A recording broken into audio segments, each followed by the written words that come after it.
fever is a healthy thing. It's the child's body's way of eliminating the pathogen.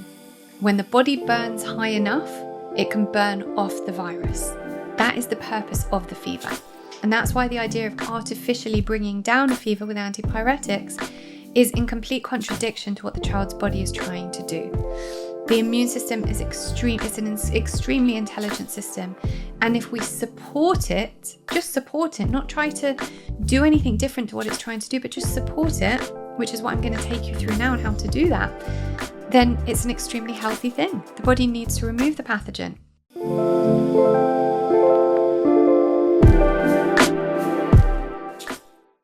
Hello friends, welcome back to Reconditioned with me, Lauren Vakneen.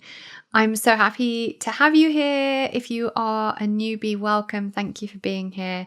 And if you are a seasoned listener, thank you for sticking with me all this time. 14 seasons later, 5 years. How did I do that? But here we are. And today's episode, I'm really excited to share with you because I've created a resource that people have kind of been asking for a long time through their questions of, how do I do this? And how do I do this? And how do I manage a fever in my kids? And what do I do if my child has blah, blah, blah? So today's episode is in kind of conjunction with a new ebook/booklet that I've created that will be available to download on my website. It is super affordable as well. £13. You can download this whole booklet of everything you need to know to keep you and your family healthy holistically. And that means in kind of the time leading up to illness, during illness, but more importantly, the rest of the year. How we manage illness in our bodies is determined by how we live our lives during the rest of the time when we're not ill. So all of this is kind of how to stay well and how to manage acute illness like fevers in children and stuff like that. So that's what this episode is about, in conjunction with my booklet, The Holistic Parent's Guide to Keeping Children Healthy and Managing Illness. So that will be available on my website now, and you can go and check that out, and we'll put a link in the show notes so you can just go straight to that from the show notes as well. So I am super excited about bringing this episode to you, and I would love to hear your thoughts on it once you have had a listen and hear kind of what you took away, things that maybe were new bits of information or things you needed a reminder on. I will be looking at my notes a bit.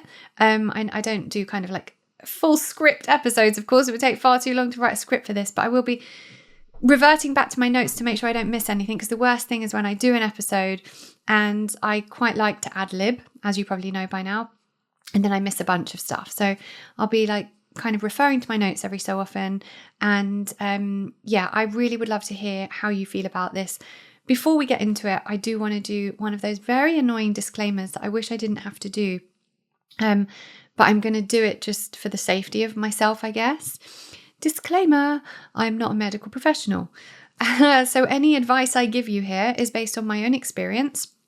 I am a qualified nutritionist, life coach, health coach, all of that. But I'm not, what is considered in modern society as a medical professional. I have healed myself and helped many people to heal over the years and keep my family, thank God, healthy through these measures. Whether you take that advice or not is up to you, but obviously you should know that I have not been trained by the institution of the Western allopathic medical model. So there we go. There's my disclaimer. But either way, I hope you enjoy the episode and let me know what you think about it. And of course, if you know anyone else who will benefit from listening to this episode, please go ahead and share it with them. And please leave me a review and a rating. It really helps this podcast to grow and reach more people, which is our intention. Also, please don't fast forward through the ads, because I've got some exciting products and kind of brands to bring to you this month. Any brand that I recommend I have approached them. I have never taken on a brand to sponsor my podcast who has approached me. Not once. Just so you know that. I operate from the highest integrity when it comes to things I recommend. Anyone I recommend, any product I recommend comes from me reaching out to them because I personally use and love their product. So this season we have Energy Enhancement System, Unified Healing. If you follow Jason Shirker, you will know about this. We have a clinic in London now. Go and see them. Listen to the ad or visit the show notes for all the information on a discount code you can get for that. It is super incredible for healing. pretty much anything. I am going there once a month and just sitting there. It's incredible. Wise Earth adaptogenic honey, unbelievable product for chronic illness, cancers, inflammation, autoimmunity. A teaspoon a day will change your life. And Roland earthing, because I sleep on an earthing sheet every night. I think it's really important that we're earthing because we're not out in nature enough. Anyway, all of that information is on the ads and you'll listen. My invitation to you is to not fast forward them, because they're not just ads. They're messages from me of ways to keep yourself healthier. Okay, let's get into the episode. If you've chosen to listen to this podcast, I probably don't need to tell you about the importance of connecting with the Earth's electromagnetic field daily, a lot, if we want to optimize health. Spending more time grounding, i.e. barefoot on the earth, actually helps the healing process and boosts immune function. But the reality is that most of us just aren't outdoors enough to get the full benefits of connecting with the natural frequencies of the earth. Even our footwear blocks this connection. So what do? Well, enter earthing sheets. I have an earthing sheet in my bed from Roland Earthing, and I've not only noticed an improvement in my sleep quality, yay, but also an improvement in overall vitality. By sleeping on an earthing sheet, you restore the electrical connection to the earth that you miss out on by not being on the earth enough during sleep, replicating being grounded in nature. And it works best this way because our bodies repair while we sleep, and we're there for ages. So really, this is the most valuable time to maximize efficiency of your earthing practice. The sheets are made from organic cotton and they just go under your bed sheet. And not just that, Roland Earthing donates 1% of all sales to Farmers Footprint, Zach Bush's amazing charitable organization, which really means a lot to me.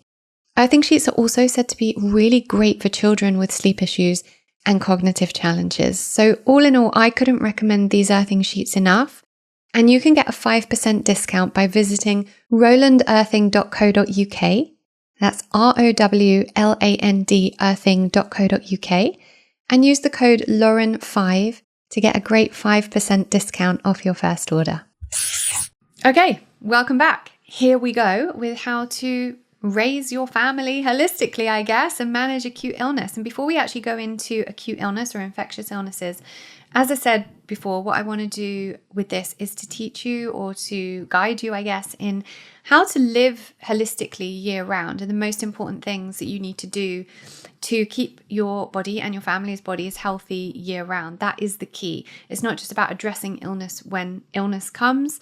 It is about managing our systems and creating the terrain, right? If we want to talk about germ theory versus terrain theory, I believe a little bit in both of them. Controversial.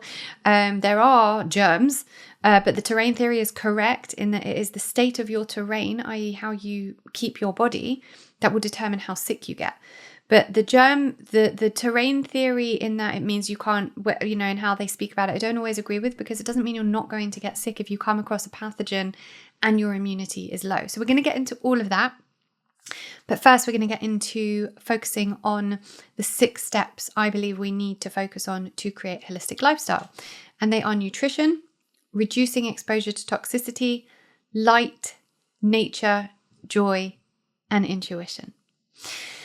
And all of these steps are equally important. And something I do say in the booklet about kind of something I feel passionate about here is before we delve into all of this, the idea of support on your parenting journey. We cannot parent alone. We are tribal beings, and the modern day, I'm so tired of talking about it. The modern day does this stuff, but it does. Okay. We are living in times where we are overwhelmed, overworked, undernourished, undernatured, and we're struggling because of it. We're all coming up with these, we need labels and diagnoses of ADHD and whatever it may be. But the truth is, our nervous systems are shot to hell and our bodies are not coping. So you need support. So I really am a big advocate for outsourcing where you can. Whatever you can afford to outsource, please don't feel any shame around that. All right. I run a full-time business. I have young children. I do a really long school run to get them to a school that's more holistic, that we chose. It takes a lot out of me, but that was kind of our choice for our kids. And so we outsource, wherever you can, do it. I don't outsource my parenting. I outsource all the other stuff. We have an au pair who, takes care of when I leave the house at 7:20 in the morning, she's clearing up after breakfast and doing the laundry. Why do people still have shame around that? I'm doing good for the world. I'm raising my children holistically. Of course, I should be asking for more help. I can't do it all on my own. So just kind of starting there. And a few top tips as well for new or expecting parents. Tip number 1, my ultimate most important point that you need to understand if you want to move into a holistic lifestyle, create a holistic lifestyle, or go further on your holistic living journey. You are your child's primary healthcare provider, not the state, not the government, not the pharmaceutical companies, and not your lovely GP from around the corner. You. All right? That is the most important thing. You are their first line of defense against absolutely everything. So I'm sorry if it's hard work, but it is up to you to research everything. I have spent thousands of hours researching over the years and before I had my kids as well, right? It's up to you to research the kind of birth you'll have, the kind of medical procedures you are okay with or not okay with and why. The food you give them, anything you're being told to take yourself, the products you use for them, all of this should be your choice, not anyone else telling you what to do. We have to be sovereign beings when it comes to our parenting, our mothering. If you're a father, then you're fathering. We can't just take anything we're told at face value and let that be part of our parenting narrative. We are our children's primary healthcare provider. We have to take responsibility for our well-being and the well-being of our children. I could not feel more passionately about that, as you can probably hear. So, next point. Arm yourself with a team of holistic professionals. Really important, okay? We are our children's primary healthcare provider, but we don't have all the answers. I go to my homeopath whenever we get sick. I have a homeopathic kit at home, which I recommend everyone do and start learning which remedies to give for what in certain situations. But, if my children get sick or I get sick, I don't call the GP. And listen, obviously, if there's an emergency, I'm not stupid. I'm very grateful for emergency care. When my son broke his arm, I was very grateful for emergency care. And when he broke his hand and when he, and that he could have that operated on. When I had an ectopic pregnancy, thank God for emergency care. But that's 2% of the times that we actually need to be looking after ourselves with certain things. So the rest of the time, we need to be sovereign. And within that comes arming yourself with a team of holistic professionals. So for me, that's my homeopath, who I see very regularly. I take the kids to see her every 4 months pretty much. I see her regularly. If we're ill, we contact her if anything's going on. We also have a naturopath who we can call on if we need. We have a holistic osteopath who we all see quite regularly. So, my children are growing up knowing that we are responsible for their health. But when there is a problem, we have professionals we can call on who will help support our bodies naturally, holistically back to health, not by a band-aid approach. Another point is to involve grandparents or other trusted community members. I think it's really important for children to feel like they're part of a wider community as the tribal beings that we are. I do believe this. And, having tribal elders in a way, as are, the kids' grandparents are. And even if your parents or in-laws don't do things exactly as you want and they give them more sugar than you want or chocolate or the rest of it, that's going to balance out. All right, let it go. I've learned to let it go. It will balance out against what your children gain from being with their grandparents. I believe that is medicine. And the last point is take time for you.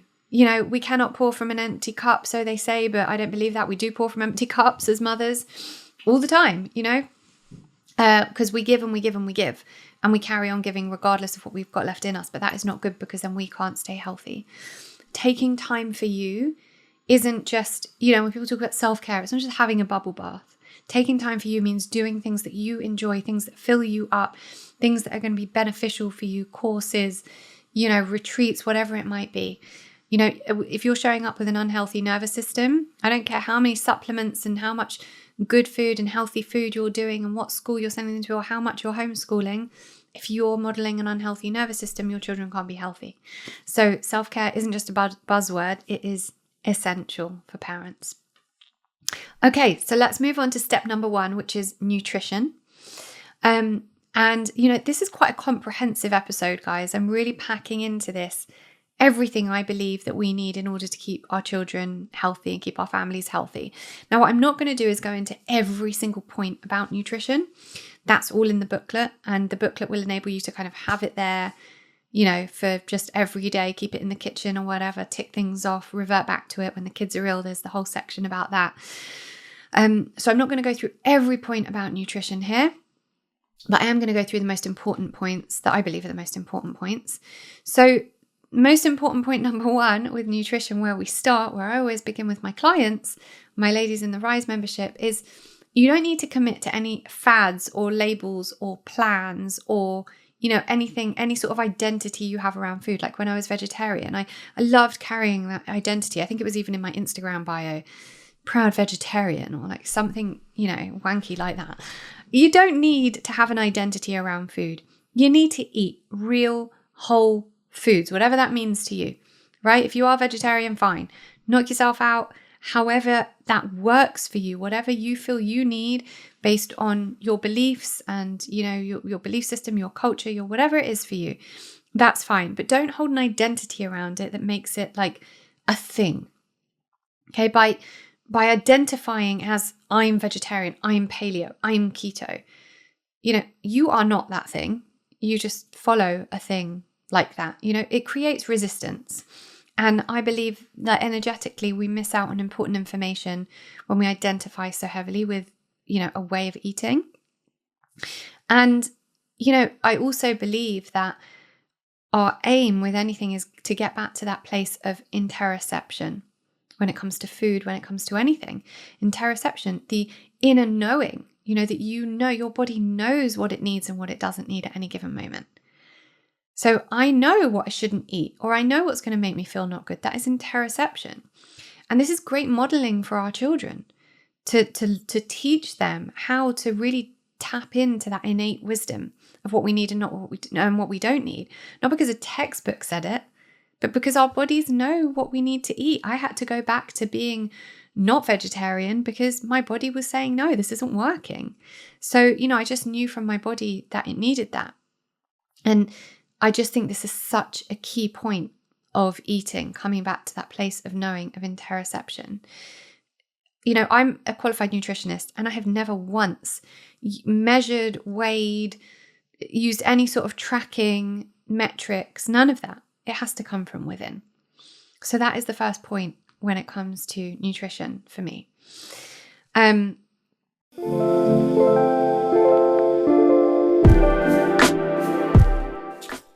When I was at the HEAL conference at Gaia in Colorado a few months ago, I took with me a jar of Wise Earth adaptogenic honey that I'd been using for an autoimmune trigger, and I left it on the snack table for people to try. On the second day, there was a group of producers and tech people standing around the table looking in awe about something, so I went over. Turns out they'd tried the honey. One of them said, "What the hell is in this stuff? I feel awake and alive for the first time in ages, and I only just took a half spoon 5 minutes ago." Then Kelly Noonan-Gores of the HEAL documentary, who was hosting the event, was like, "Give me some, I need a pick-me-up." This was at the end of a very long, amazing, but draining weekend. She took a half spoon and instantly felt revitalized for the rest of the day. Within minutes, all the incredible speakers, Gaia directors, engineers, everyone was taking this honey, and it was like the energy in the room up-leveled in a way I've never seen. I'm telling you the story exactly as it happened, which is why I'm bringing you this here on Reconditioned. Wise Earth adaptogenic honey was created in response to founder Daniel losing his sister to cancer. It uses traditional Chinese medicine and cutting-edge extraction technology to create a potent adaptogenic honey designed to combat the current leading health issue, chronic inflammation, which is how everything starts. It's helped people from all over the world combat challenges from lack of energy to digestive issues to hormonal imbalances and a range of chronic illnesses.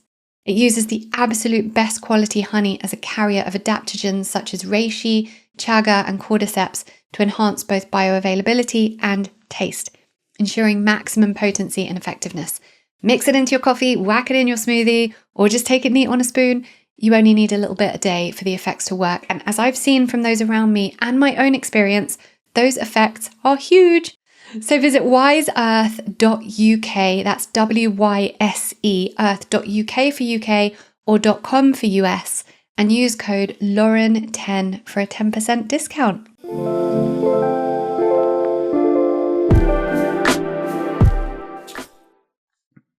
Second rule.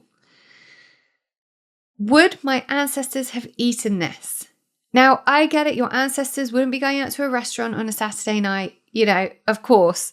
Well, most of your ancestors. And I'm not even thinking so far back as like hunter-gatherers, which is what a lot of people think we should look back to. I'm talking about my Moroccan grandmother or great-grandmother in Morocco, gathering the ingredients that were natural, local to them. Nothing was processed. They ate what was available to them.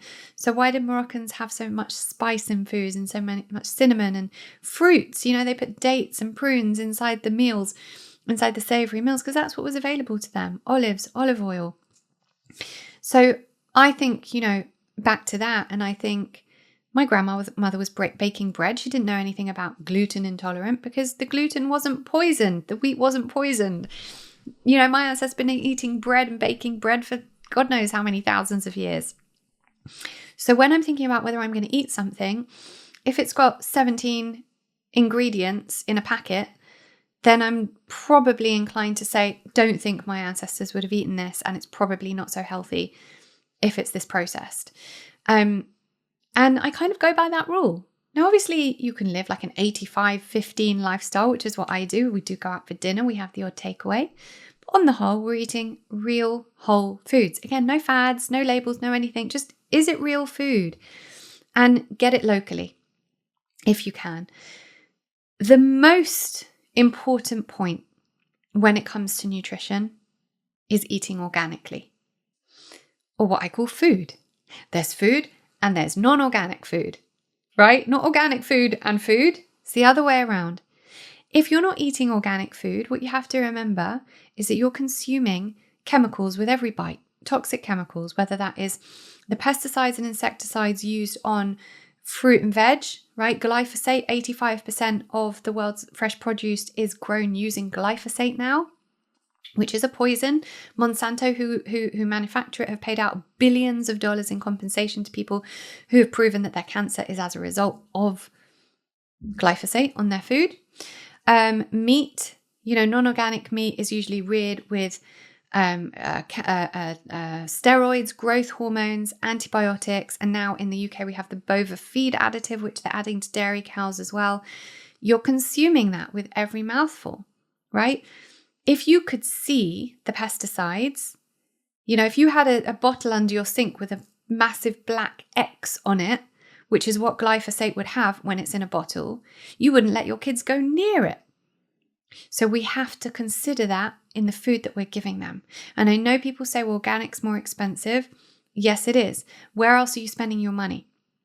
We have to be really conscious about this. I go without other stuff. Like, I prioritize my food, our nourishment. It's everything.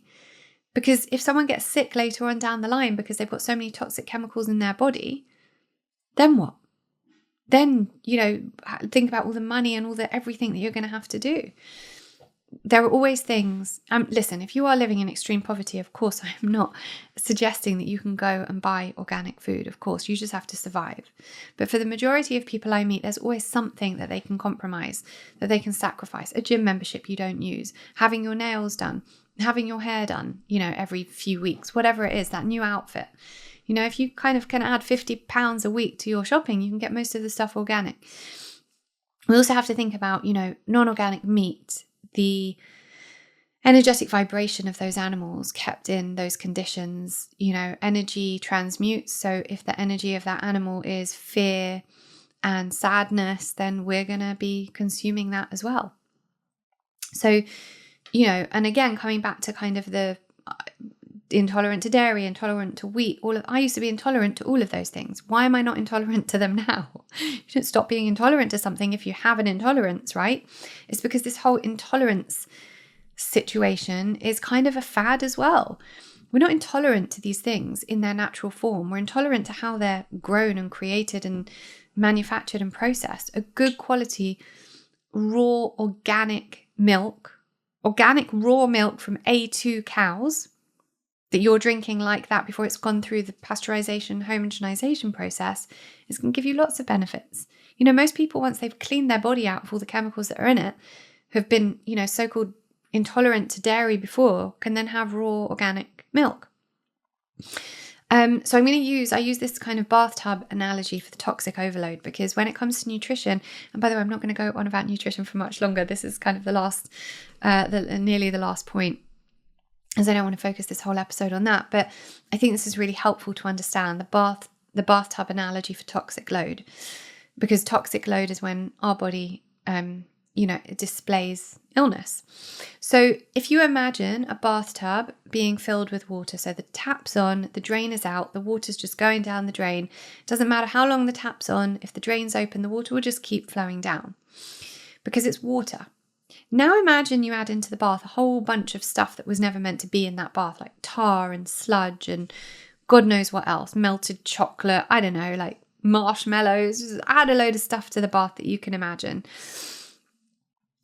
Over time, what will happen is the drain is still open and it's doing its absolute best to drain everything out, but it can't. And the more you start adding more of that stuff in that's not meant to be in the bath, the more it all rises. And eventually, the bathtub will overflow. So I want you to see the bathtub as your body, the drain as your liver and your detoxification pathways, and the stuff you're putting in as exactly that, the stuff you're putting into your body. And the overflow analogy is when you continue putting stuff into your body that's not meant to be in your body, however hard that drain your liver is working to detoxify, it will reach a point where it reaches toxic overload. It can't do it anymore. It's like, I'm done. You haven't listened to all the warning signs that come up, this minor illness, that minor thing, and now I'm done. So what happens at that point is you will find a trigger of an illness that you're genetically predisposed to. Now, it doesn't mean you were genetically, because you had a genetic predisposition, you're always going to get that illness. That's where epigenetics comes in, the effect of our environment on our genes. So our environment can determine whether that gene expression remains switched off or turns on. And that analogy is a really good one to remember for why it's so important to eat good quality organic food. So again, just my advice is to choose real whole foods that have been grown or reared organically. Just give your body what you know it needs, right? Your body is made up of trillions of cells, and each cell has its own little universe within it, like genuinely. And all those cells are communicating with the other cells in the outside world and all of consciousness. And the mitochondria within the cells will respond to toxic ingredients. So they're going to communicate differently. So our job is to feed the cells of the body with goodness. Okay? And also just to remember that your gut feeds your brain, not the other way around. Right? We've actually got brain neurons in our guts. And not to mention that our immune system is essentially housed in the gut. So what you feed yourself, what you feed your gut will directly impact your brain. The better you feed your gut, the better your brain will feel, the more productive you'll be, the more efficient you'll be. And we've kind of been fed this lie also over the past few decades that fats are evil and fats cause cholesterol and heart problems. And trans fats will, yes. But natural, real, healthy fats, avocados, nuts, oily fish, eggs, these are avocados, olive oil, these are things that the brain needs. When Weight Watchers and Slimming World came out, they were told, those things were all points. Eat the things that don't have points. Have a Diet Coke full of aspartame, going to literally rot your brain and cause MS. Don't have a banana, don't have an avocado, don't have nuts. They're too high in points. So then what happened? We started seeing a huge increase of early onset dementia, especially among women from that generation.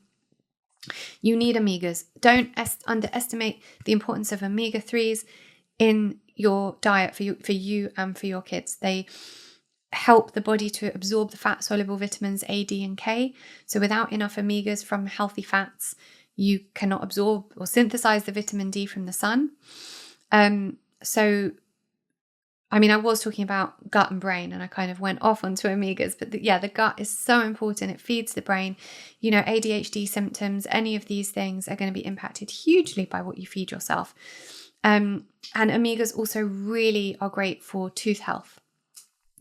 So that's another important thing. So I think that's kind of it on nutrition. There is a lot more in the booklet, so I would recommend you going back there in terms of looking up kind of foods to avoid, foods to include, recommendations, things I've gone through on my son's sensory food journey, based on things I haven't been able to change and how I've started managing that, tooth health, and all of that great stuff. So that is all in the booklet for you. But I think I've, spoken my most important points, which is really to eat real food. Some of you may remember that towards the end of 2024, I had a bit of an inflammatory flare-up. Now, having been in remission for so long, it was quite challenging. And even with all my tools and the best practitioners at my fingertips, it wasn't shifting. And there were many reasons for that, but a friend told me about the energy enhancement system that has taken off like crazy in the States, but it had just opened in the UK. And I really was trying everything I could to heal, so I went to check it out.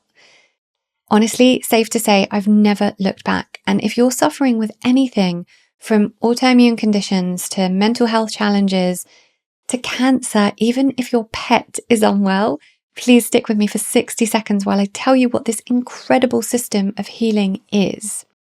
So EES creates special energy fields using scalar waves and biophotons that allow your body to return to a place of homeostasis and balance, because that's the frequency our bodies should be vibrating at when in a state of wholeness. These fields help to balance and optimize your body's natural processes, promoting healing and overall well-being. I've personally now had 2 daytime sessions and have also stayed overnight twice, giving my body 11 hours of recharging within the scalar waves. And all I can say, and my friends who I sent say the same, is I've never fallen into a deeper meditation or a more relaxed state than when I'm in there, showing me that it's absolutely doing something with my energy field, thereby promoting wellness. The energy enhancement system promotes the body's ability to detox, reduce inflammation, reduce pain, improve circulation, improve sleep quality, improve immune function. It regenerates cells and it balances the right and left hemispheres of the brain, which is why we go into such deep meditation when we're in there. And that's just the beginning. Guys, the body is designed to heal from everything and anything. And when it's synchronizing with the healthy, energetic environment generated by the system, it can. They're based in London. I cannot recommend it enough. And you can get 18% off any length session by using code Reconditioned18 when booking. That's Reconditioned18. Just visit www.energyenhancementcentre.co.uk to book, or you can head to the show notes for all the links. I cannot wait to hear your success stories. And please note, EES do not make any medical claims. So the next point, before we get on to the next actual step within nutrition, is water. And, I put water here, even though it's not exactly nutrition and probably deserves its own step. Water isn't a step, it's everything. Water is literally life. So it needs us to understand it. Well, not that we'll ever probably understand it. We have very little understanding of the intelligence of water. And if you want to know more, then go back to episode 156 of the podcast, with Veda Austin, who talks about the intelligence of water. But I think it's important just to know how to nourish and hydrate ourselves, because we don't do it properly. Our water systems are filled with toxins, essentially. So if you're drinking tap water, even if that's through a Brita filter, or, the Brita filters do nothing, by the way.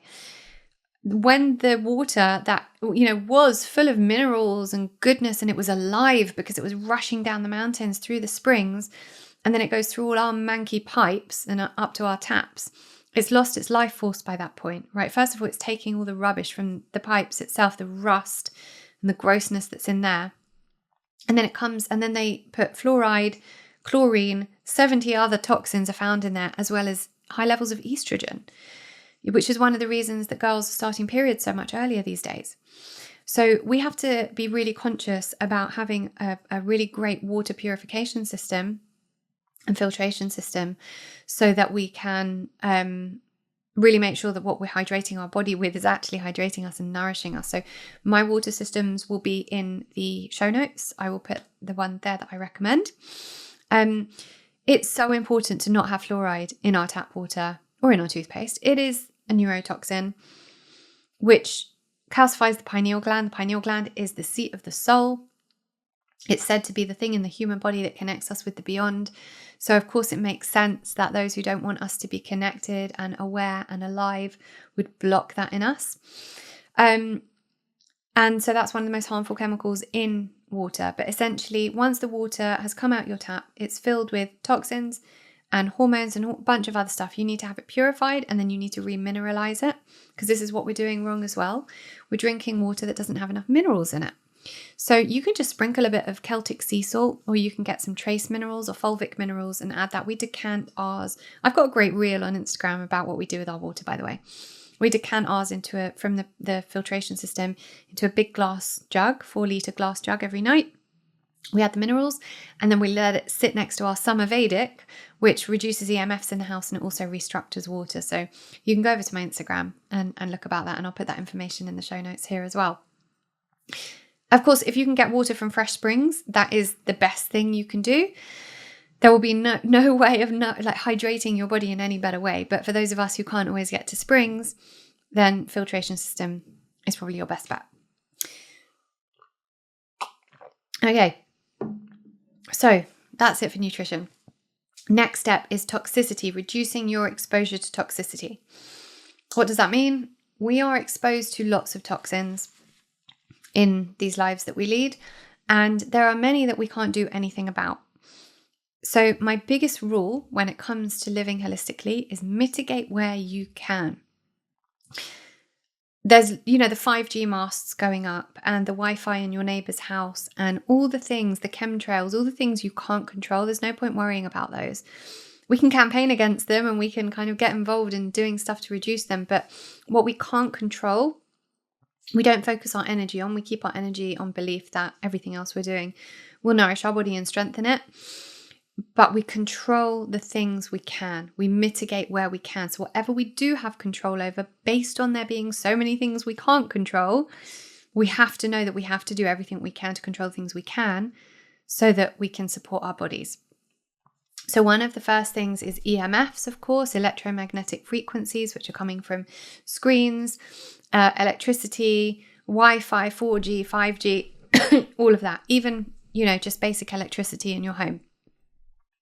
So ways we can mitigate EMFs are turn off Wi-Fi at night, opt out of smart meters or smart systems, turn off all your electronic devices at night. So go around, turn off plugs, don't leave TVs on standby, turn everything off. Keep your phone outside your room, charge it somewhere else, don't keep it near you, and keep it on airplane mode. And people are like, well, what about emergencies? Get a landline, get a landline. It's that simple. And there are many other points on ways to reduce the EMFs in your home and in your body in the booklet, which you can go to, because one of the most important is to get your bare feet on the earth every day, get out grounding.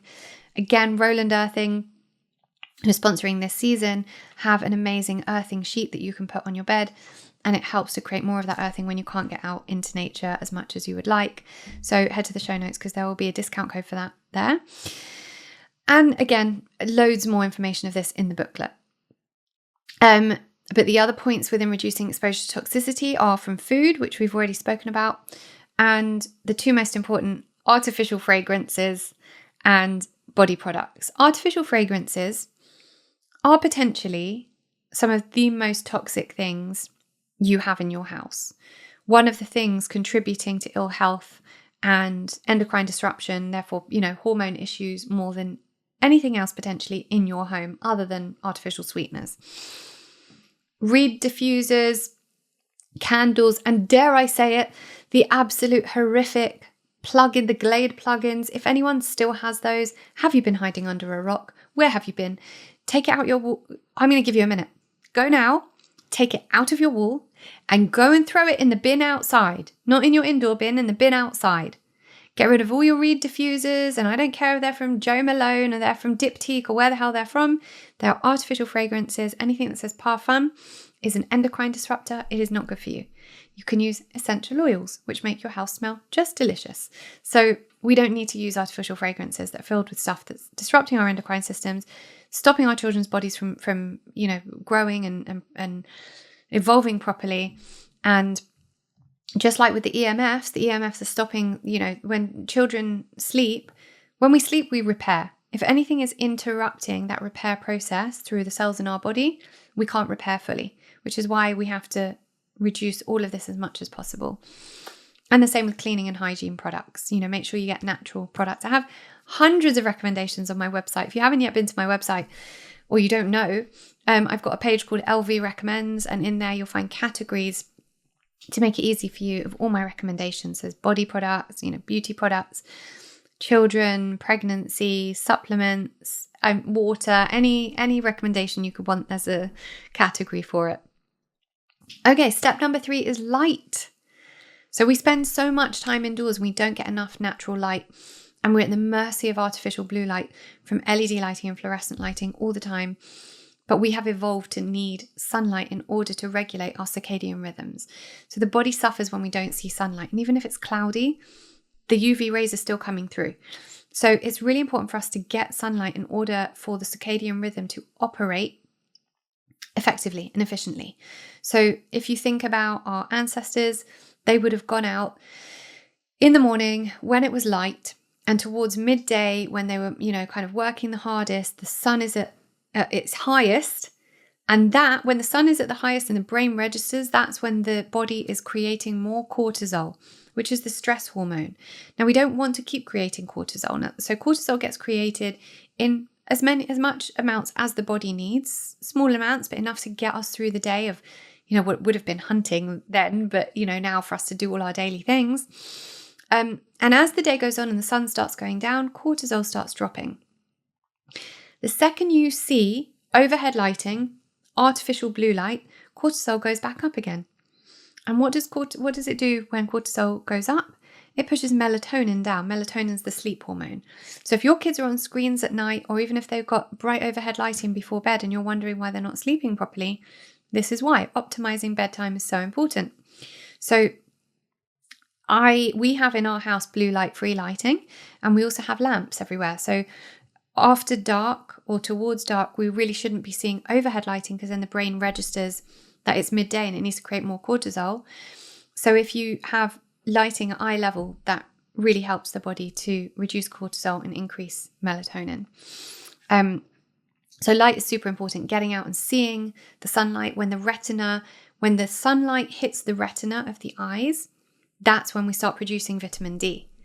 So the eyes are actually synthesizing the vitamin D from the sun before any other part of us. So if the sun is out, get out there and look at it. Actually look at the sun, let it hit your face. Stop wearing sunglasses. So that's light. Next one is nature. The next step is nature. All these are so important, by the way, for keeping your kids healthy year round, and you. So we spoke about the Earth's electromagnetic field a bit earlier. When we step onto the earth barefoot, this does for us what a phone charger would do for a phone when you plug it in. And we are really, really kind of strict on making sure that our phones get plugged in every day, but we don't plug ourselves in every day. The earth literally charges us. It brings us back to self. It is so important. And I think we've underestimated the importance of what nature does for us when we are in it, and why we need to be in it every day. And I'll give you an example. Last year, my son suffered a traumatic injury at school. And it affected him emotionally quite badly. And he started shaking, and the shock was really bad. And it caused a fever and shakes and all sorts. It was really hard for him. And I had him on the couch screaming. He was screaming. He was in so much pain. And nothing I was doing was helping. And so I just decided to take him out into the garden and just sit him on the grass. Within 5 minutes, he calmed down. The shaking stopped. He wasn't screaming. He just calmed right down. Nature really does heal us. And we have to be more mindful of that and how much time we spend indoors. We have to get out into nature as much as we can. And I mean every day. We are from nature. So we need nature in order to survive. Okay, the penultimate one is joy. I mentioned cortisol before, the stress hormone. And when cortisol is high, because our children are stressed, they cannot stay healthy. Cortisol literally gets in the way of loads of other functions, including immune function. So having joy and a regulated nervous system is what contributes to health. If you're in a stressful environment, shouting, like a very shouty household, and always kind of having your kids in a state of anxiety, this is going to impact their health. Our job as parents is to provide safety, security, and boundaries, which make children feel safe. They do need boundaries. This isn't a yes parent, the yes sort of parenting. Emotional support, unconditional love, and joy. So bring joy into your home in any way you can. Dance in the kitchen together. Create joyful bedtimes. Play music, play instruments. Go out into the garden and do fire circles, and just create joy for your children, joy and laughter. And listen to them. Listen to your children. I cannot stress this enough. Like, what is underneath any anxiety they might have? I use something called the emotion code with my kids, which, if you haven't listened to my episode with Dr. Bradley Nelson, go back and search for that. He was the creator of the emotion code.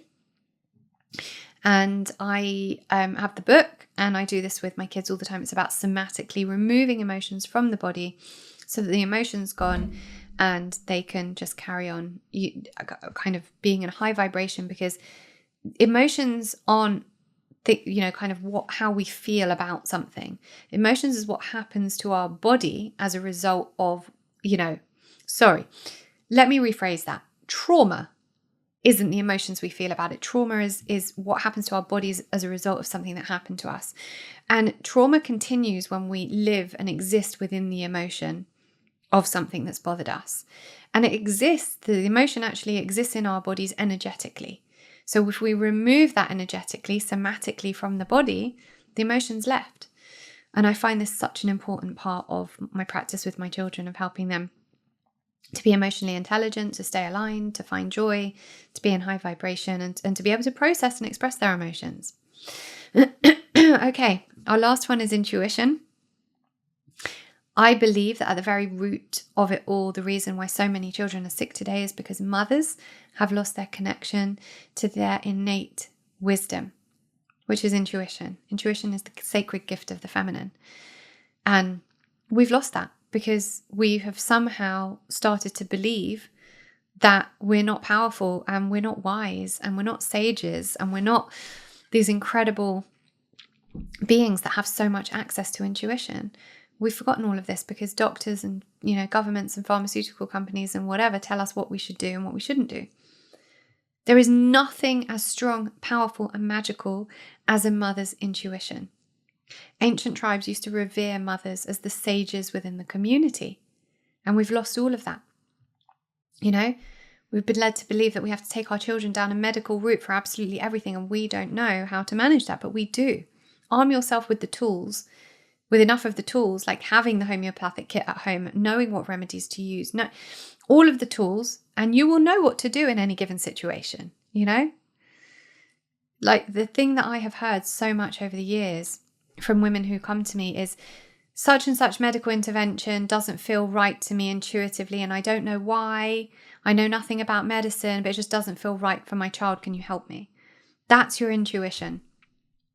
And when you listen to it, you will be raising healthy children.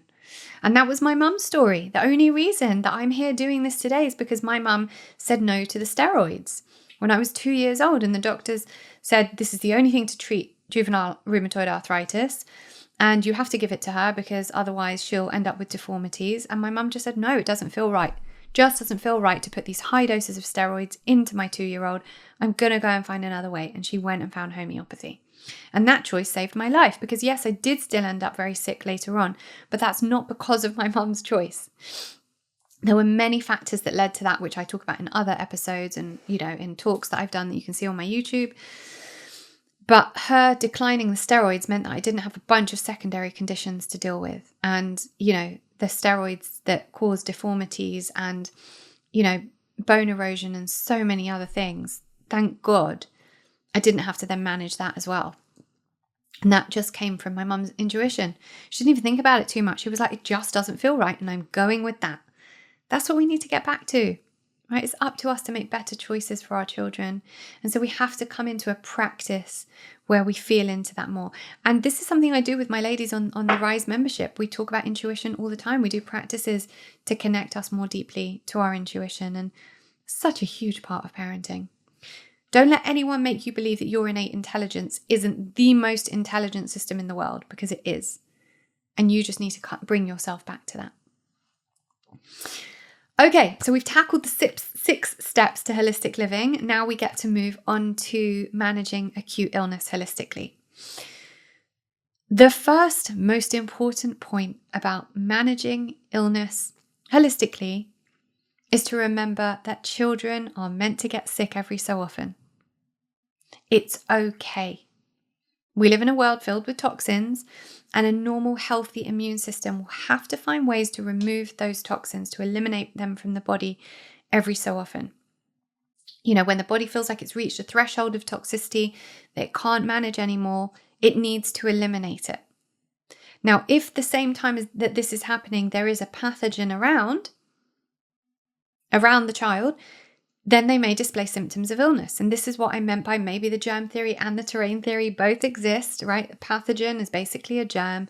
If there's a pathogen around and the child's immune system is lowered because they've just kind of reached that point where there's too much toxicity from whatever, it might even just be the chemtrails in the sky that they're breathing in, the heavy metals, then the body needs to eliminate. So the body can get sick and eliminate for that reason, and it's important sometimes that it does. And this is why it's important, number one, that we keep the child healthy year round, and number two, that we don't suppress the toxins back into the system when the child starts displaying illness. So if every time they start displaying a little bit of illness, a small fever, we're pumping Calpol into them, we're suppressing the fever and suppressing the toxins back into the system, because it's like, no, body, you don't know what you're doing. I need to give you something to stop these symptoms. Well, I'm sorry, but from where I'm sitting, the human race has evolved over hundreds of thousands of years until now, and we're still here, just about. So the immune system must know what it's doing. It must be doing something right. When the body gets sick, it knows what it's doing. Yes, we have to be supporting the body optimally. So when people are like, yeah, well then before modern medicine, loads of people died when they got sick and have fevers, and women died in childbirth. Nuance, people. The biggest issue our society faces is that we think everything's black and white. Nothing has ever told us, ever in the history of being, that anything is ever black and white. There are a million shades of grey and everything is nuanced. So let's think about it like that. People didn't die because there was no paracetamol or antibiotics. That's not why people died. Right? If you think about Victoria, Queen Victoria, she had 9 children. None of them died, right? Whereas during Victorian times, how many children died and people died because they got fevers and they were sick? Well, think about the conditions she was raising her children in. They had ample nutrition. They were warm when they were sick. They were kept, healthy. They were drinking clean water and they were given good food to eat, and they had nourishment and warmth, People who died back then were scared of fevers, not because the fever is the thing that's bad, but because the circumstances that they were in, living in dirty tenement buildings in slums with concrete floors and no heat and fleas and rats and not having ample nutrition or warm broths to drink, or, okay, you get a fever in that situation, you may well die, yes. But for the majority of us who are not living in tenement slums right now, with rats around us and no clean water and no, good nutrition, a fever is a healthy thing. It's the child's body's way of eliminating the pathogen. When the body burns high enough, it can burn off the virus. That is the purpose of the fever. And that's why the idea of artificially bringing down a fever with antipyretics is in complete contradiction to what the child's body is trying to do. The immune system is it's an extremely intelligent system. And if we support it, just support it, not try to do anything different to what it's trying to do, but just support it, which is what I'm going to take you through now and how to do that, then it's an extremely healthy thing. The body needs to remove the pathogen. So, we don't need to be fearing fevers in the way that we did in times where we didn't have ample sanitation and hygiene and nutrition and clean water. So that is a really big point to take into consideration of, why people used to die when they had fevers. It's not the fever, it's the conditions through which they were managing a fever. When we try to reduce a fever, we're essentially trapping the toxins back into the body, the toxins that the body was trying to eliminate because it's so intelligent, and then we're just trapping it back into the body. And you'll often find that children who have had Calpol or paracetamol, whatever, throughout a fever, throughout time of illness, the parents will say, oh, I just can't shift this thing. It gets a bit better and then it gets worse again. And he's got this thing that he can't really shift. And, every time we get rid of it, he goes back to school for a few days and then it comes back. You'll often hear that. And I know you're listening to this thinking, yeah, I know that person. But the child who is supported holistically through a fever usually goes on to do something new after the illness is over. Whether that's a developmental leap in younger children, they start talking, start crawling, start walking, start doing something new, or a new skill or some sort of leap in older children. Because the body has eliminated a toxin, it has got itself to a state of homeostasis again. It's been supported holistically. It's been nourished actually, because having that fever has allowed the body to remove some toxins that it was harboring. And now it's bright and shiny again. So the fever is not a bad thing. We just have to be proactive in how we manage it. And that brings me to the point of being proactive, not reactive. Right. And I should have said that at the very beginning, maybe, when it comes to like actually doing these things year round so that we keep our children healthy year round. It's about being proactive. So when people say things like, but if you don't vaccinate, then you're putting your kids at risk. Or if you don't treat a fever with antipyretics, you're putting your kids at risk. Well, no, because I'm not sitting back doing nothing. And that's the difference, right? I'm being very proactive. I'm not waiting for my child to get an illness to be like, what do I do? Quick, pump it full of this and this and this. And I'm not letting my kids sit at home to catch, every illness going and every, infectious disease going without making sure that I've boosted their immune systems and doing, something to protect their immune systems and boost their immune systems naturally, as opposed to just injecting it with something. So it's about being proactive. So here are the ways you can support your child holistically through a fever or any sort of acute illness. So the first thing is keep a close eye. It's not necessarily about the number on the thermometer.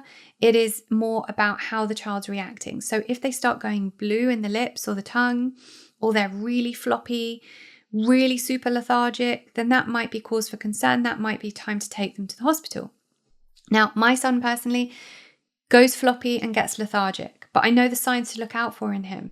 That's just his process with a fever. My daughter doesn't necessarily do that.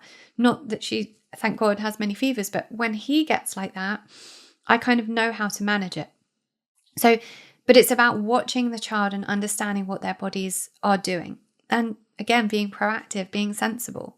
Doesn't mean that your child's got a fever and you're in the other room working and getting on with life and just, not doing anything at all. You've got to be with them, you've got to be monitoring them and really supporting their systems to heal.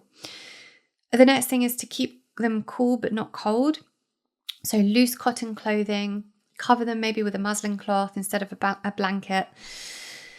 Ensure a window is kept slightly open. We need ventilation for the toxins to be removed from the room, for us to be breathing fresh air. Really important. Just don't let them catch a chill. We can treat with homeopathic remedies. So if you need to, so my son will often run a very high fever if he gets a fever. And I will let it go to kind of 40 before I start treating, even with homeopathy, because I do feel like the body is doing its thing to burn high enough for a reason. When it reaches 40, if he's really uncomfortable, I'll give him a homeopathic belladonna, and this will often initiate a response. So in my son, for instance, which doesn't happen with my daughter, they're all different, he'll vomit after the belladonna and then his fever will start coming down. So there are homeopathic remedies that help with fevers, also that help the children feel a bit more comfortable when they are going through a fever. And that's kind of for you to research and get a homeopathic kit and work with a homeopath and get the books and the things that you need to help you figure that out. Where it's like with my daughter, for example, she'll maybe need a few doses of pulsatilla every 30 minutes and then she'll start feeling a bit better, but she won't vomit. So you get to know your children and what they need and how to manage it. The next point is don't force feed them. When the body has a fever, it needs all of its attention on the fever. As soon as you start bringing the digestive system into this, you've started getting it mixed up, and the body then doesn't know kind of what to focus on. So actually that old wives' tale of feed a cold, starve a fever is really true. When I've got a cold, I'm so hungry, I just want to eat like really comforting foods. But when we've got fevers, we really should be starving the body until we genuinely feel hungry. So people are always like, oh, they haven't eaten today all day and I don't know what to do, they're not eating. That's fine. But they need to stay hydrated. So the most common reason why kids end up in A&E when they've got a fever, other than parents overreacting at they've got a fever and it's 39 and here I am, is dehydration. If you can keep your kids hydrated through a fever, they'll be okay. So this is about hydrating them, yes, with water, but unless the water's got minerals in, it's not going to hydrate them that amply. I like to give my kids coconut water because it's really hydrating. So even if you need to give them some apple juice or whatever it is, just to keep them hydrated, to keep minerals going through the body. And if you're giving water, put a little bit of Celtic salt in there. And then if they do fancy it, then some bone broth is a really good idea and should really always be the first thing that we kind of break that fast on once the fever has broken. Some really good quality bone broth helps bring them back out of that. Manuka honey and or fresh ginger in chamomile tea is really good. This is what my kids want when they're not well. That's what they're sipping all day long. Chamomile with Manuka. Manuka is obviously really amazing for the immune system. It will boost it. It will help their throats feel better. And it's a great way to hydrate them as well. We use essential oils. I do always say with essential oils, know what you're doing first. So I'm not going to kind of recommend how to use them. That's for you to go and do your own research. And in the booklet of this on my website, you will find the essential oils that I recommend to use. Specifically, within times of illness, we diffuse. I rub it on their feet and on their spines. I have, vapor rubs for their chest, all with natural essential oils, all different essential oils for breathing, for immunity, for all sorts. One of the most important parts is to rest. When they have a fever, children just need rest. The cells of the body need to be focusing on nothing other than eliminating the toxins in the intelligent way that the body knows how to do.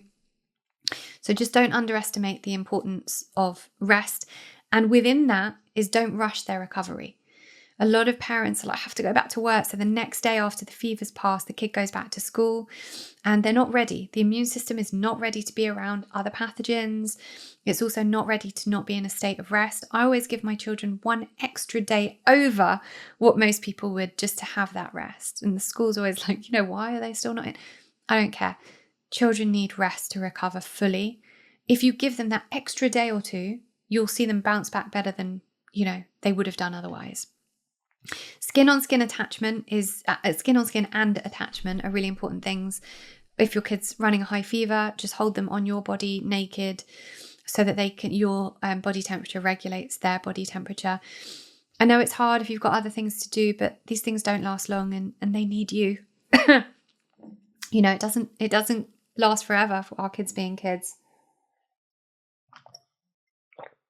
And then the last point within fever is to feed healthy foods once they start feeling better again. And I know, like with my kids and even myself, sometimes when I'm coming around after being ill, I want something random like peanut butter on toast. So give them a bit of what they fancy, but try and incorporate some soups with some really good quality organic vegetables. And absolutely stay away from sugar and commercial dairy products. You can introduce raw organic dairy once they're feeling better and if they don't have a cough. But generally, organic foods as much as possible. So again, you'll often find that children who have been supported holistically through a fever and through illness will bounce back much quicker and not show a recurrence of symptoms. Which a lot of children whose symptoms have been suppressed will. So, and that child will get ill less, if we do this, if we manage this. So that's fever. Coughs and colds. So here's kind of my protocol. I do have a reel on my Instagram, which I repost every so often, especially in the winter, a concoction I make, which mixes onion, garlic, ginger, turmeric, cayenne pepper, cinnamon, and Manuka honey. You can go and search that on my Instagram. And then you kind of feed them a few sips of that if they'll have it. It's quite potent. But other things you can use. Manuka honey. Again, always Manuka honey. Elderberry syrup. Elderberry syrup is the immune and cough elixir. I haven't found anything that works as well for coughs and, chest and respiratory stuff than elderberry syrup. And as soon as anyone's ill, even remotely feeling unwell in my house, elderberry syrup right into them. Again, everything I mention here, I have recommendations for on the website. I will try and put everything in the show notes. If anything's not in the show notes, just type it into the search bar on my website. It will be there with a discount code. I try to get you discount codes for everything. So everything you need is there, and however much you need it, however many times you need to go back to it. Homeopathic remedies, as I said, there are specific ones for coughs, depending on the cough. Bryonia, Drosera, you have to research this and look into it. Warm baths with Epsom salts and lavender essential oil are really helpful. Steam bowls with either just the steam or the appropriate essential oils to clear the nasal passages. Propolis throat spray is a great one. Echinacea or olive leaf tincture. And whole food and liposomal vitamin C. So whole food vitamin C I use year round for maintenance because you can't overdose on vitamin C. It's water soluble. It just comes straight out. So, and it's water soluble, so we're not making it. We have to get it from our diet. But liposomal vitamin C gets delivered straight to the cells through the liposomes, which is why it's so powerful and works really well. And for times of acute illness, it's brilliant. Just don't use it year round because it can affect copper stores. But for times of acute illness, it's amazing. And also I use a medicinal mushroom syrup for my kids. An immune one, again, I'll try and post it in the show notes if I remember to post everything. Otherwise, just go over to my website and search Hephaestus Dr. Immune 5. And so really that is it, other than keeping essentials at home. And now if you go and download the booklet, you will see I have created a complete resource of the essentials you need to keep at home for times of illness or injury, or, just maintenance of good health. And all of those are in the booklet and linked. And so that is kind of the last part of this that will really help you to navigate everything. I've got this arsenal of tools in my wellness toolkit at home. And that's what gets me through. That's what stops me having to go to a doctor when, my son sprained his ankle, or when they've got a fever, or whatever it is, I've got something at home for it. As I said at the beginning, unless, of course, it's an emergency, like someone's broken a bone. So all of that is on the booklet for you, which is now on my website. And I will, of course, link it here below and in the show notes, and you can access it there. So that is it from me today. I hope you've enjoyed this and that it's helped you, save this episode somewhere so you can come back to it every time you need a reminder of all the things you can do to keep your kids healthy and to support them holistically through acute illness. And I just hope this supports you generally on your parenting journey, this podcast, and also the booklet to go with it. And of course, just to mention, if you want to go deeper on your holistic living and healing journey, my Rise membership is there specifically for women, to support women in that journey. You go through the whole healing process and also crafting your holistic lifestyle. So again, you can find that in the show notes or on my website. And as usual, I'm so grateful for you being here. Thank you for taking the time to learn how to keep yourself and your family healthy. I appreciate you.